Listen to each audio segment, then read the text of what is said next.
Assalamualaikum warahmatullahi wabarakatuh. Saya Fadila Umar, NIM 0602519016 kelas PAIA akan mempresentasikan summary dari presentasi teman-teman. Yang pertama dari Ayu Harnum dengan tema Dar Al-Arqam bin Abi dan pemboikotan Bani Hashim. Dar Al-Arqam adalah sebuah rumah yang menjadi pusat pendidikan para sahabat pada awal Islam. Nabi juga menjadikan sebagai markas dakwah dan madrasah bagi dakwah baru ini. Nabi tinggal di sini selama 3 tahun, mengajarkan kaum muslimin generasi pertama dan sholat bersamanya, mengajarkan Quran dan lain-lain. Siapakah Al-Arqam bin Abil Arqam? Al-Arqam bin Abil Arqam adalah seorang pengusaha yang berpengaruh dari suku Makhzum dari kota Mekah.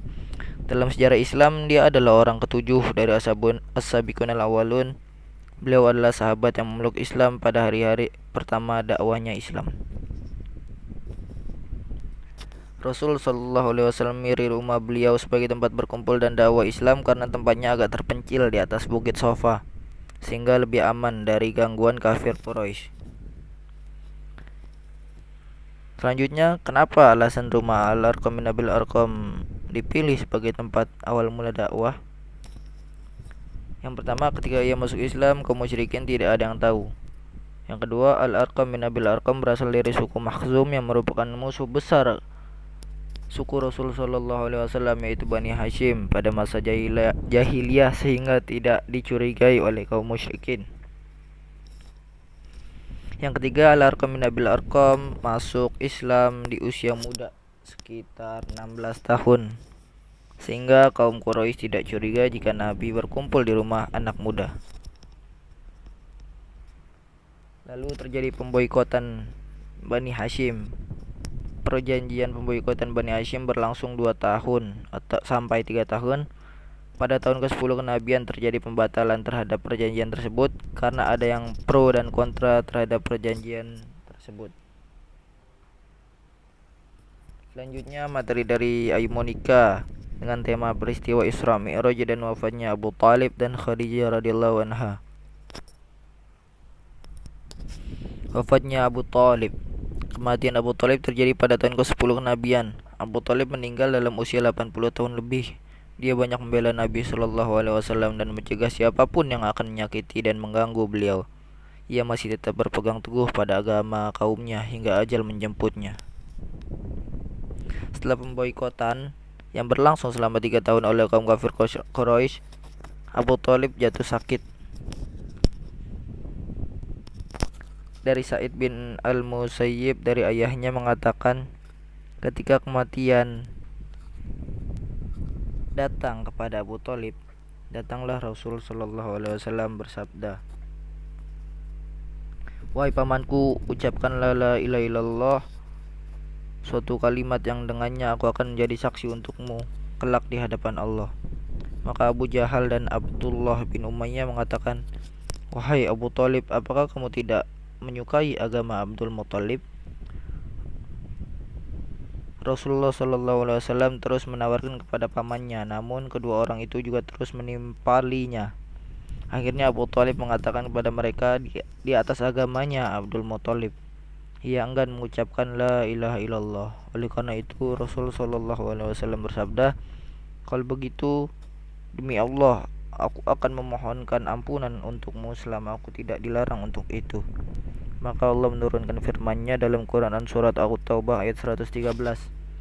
Tidak pantas bagi Nabi dan orang-orang yang beriman mohonkan ampunan bagi orang-orang musyrik, sekalipun orang-orang itu kaum kerabatnya, setelah jelas bagi mereka bahwa orang-orang musyrik itu penghuni neraka jahanam. Dan Allah Ta'ala menurunkan secara khusus berkenaan dengan Abu Thalib firman-Nya kepada Nabi SAW dalam Quran surat Al-Qasas ayat 56. Sesungguhnya kamu tidak akan dapat memberi petunjuk kepada orang yang kamu kasihi, tetapi Allah memberi petunjuk kepada orang yang dikehendakinya, dan Allah lebih mengetahui orang-orang yang mau menerima petunjuk. Selanjutnya wafatnya Khadijah radhiyallahu anha. Setelah 2 atau 3 bulan Abu Thalib wafat, Ummul Mukminin Khadijatul Kubra binti Khuwailid wafat. Beliau wafat di bulan Ramadan tahun ke-10 kenabian. Saat itu Khadijah berusia 65 tahun, sementara Nabi Shallallahu Alaihi Wasallam berumur 50 tahun. Siti Khadijah adalah istri pertama Rasul Shallallahu Alaihi Wasallam. Beliau adalah orang yang pertama kali beriman kepada Allah dan kenabian Rasulullah. Beliau adalah orang yang sangat berjasa bagi dakwah Rasulullah dan penyebaran agama Islam. Namun di akhir hidupnya terjadi musibah dan cobaan. Pemboikotan ekonomi dan sosial oleh kaum kafir Quraisy telah menyita kesehatan Khadijah. Di samping itu, usia Khadijah yang sudah tidak muda lagi pada saat itu juga mempengaruhi kesehatannya. Kondisi kesehatan Khadijah semakin menurun setelah kejadian itu. Ketika ajal Khadijah sudah dekat, orang-orang terdekat, keluarga dan kerabatnya hadir untuk meringankan pertemuannya dengan Allah.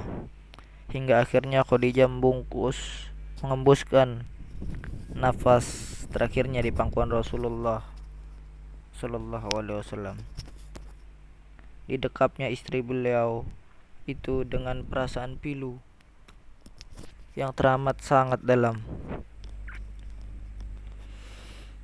Tumpahlah air mata beliau dan semua orang yang ada di sana. Telah terjadi 2 peristiwa menyedihkan di antara hari-hari yang berganti. Hingga tercampur aduklah semua duka lara di hati Rasulullah Sallallahu Alaihi Wasallam.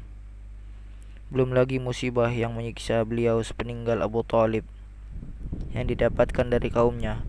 Mereka menjadi lancang dan berani terang-terangan menyiksa Nabi Sallallahu Alaihi Wasallam. Selanjutnya adalah Isra Mi'raj.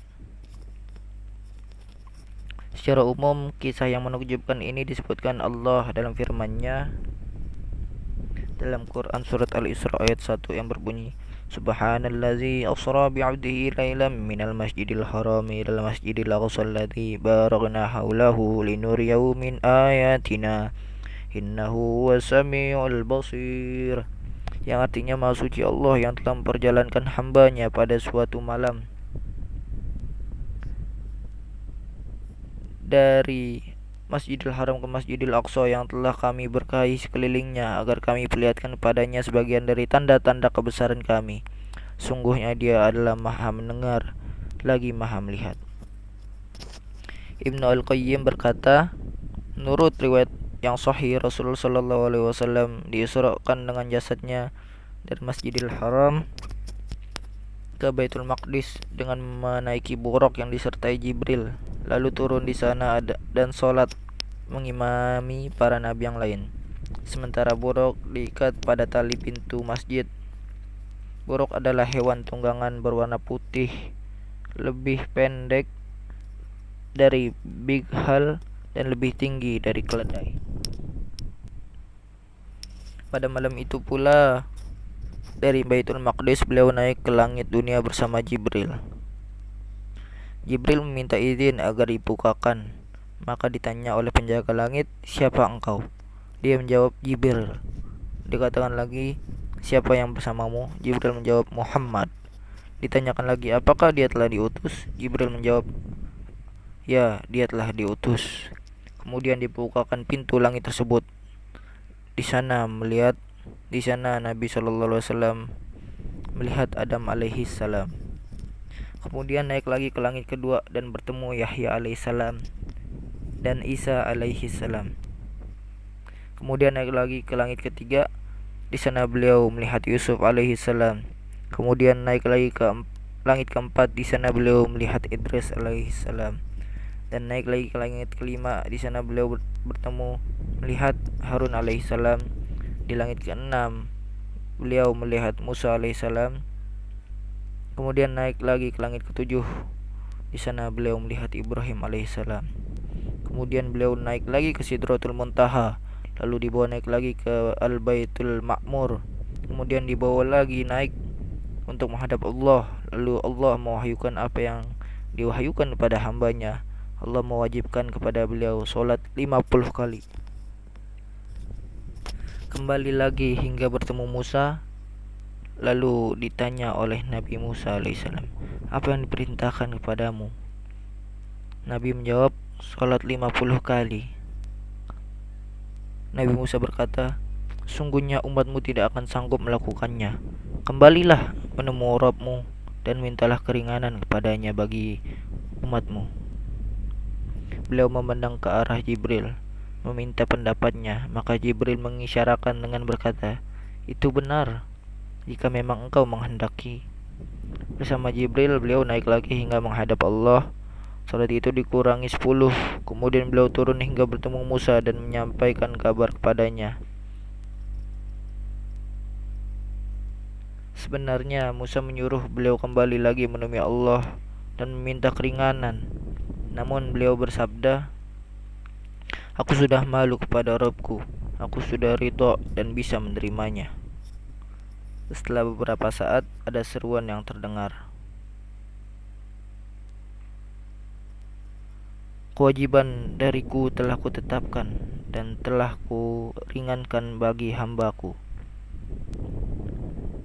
Hingga salat itu ditetapkan menjadi 5 kali. Ketika Nabi SAW mendengar seruan itu, peristiwa pembelahan dada juga terjadi pada kali ini. Dalam perjalanan Isra Mi'raj ini banyak peristiwa yang terjadi di dalamnya. Beliau ditawari susu dan khamr, lalu beliau memilih susu. Lalu dikatakan kepada beliau, engkau telah mendapat fitrah. Jika engkau mengambil khamr, berarti engkau telah menyesatkan umatmu. Itulah serangkaian singkat peristiwa Isra dan Mi'raj Nabi SAW. Selanjutnya hanya itu saja yang bisa saya sampaikan. Terima kasih. Semoga Allah Subhanahu wa taala memberkati kita dan semoga Allah Subhanahu wa taala memberkati negara kesatuan Republik Indonesia. Kurang lebihnya mohon maaf. Wassalamualaikum warahmatullahi wabarakatuh.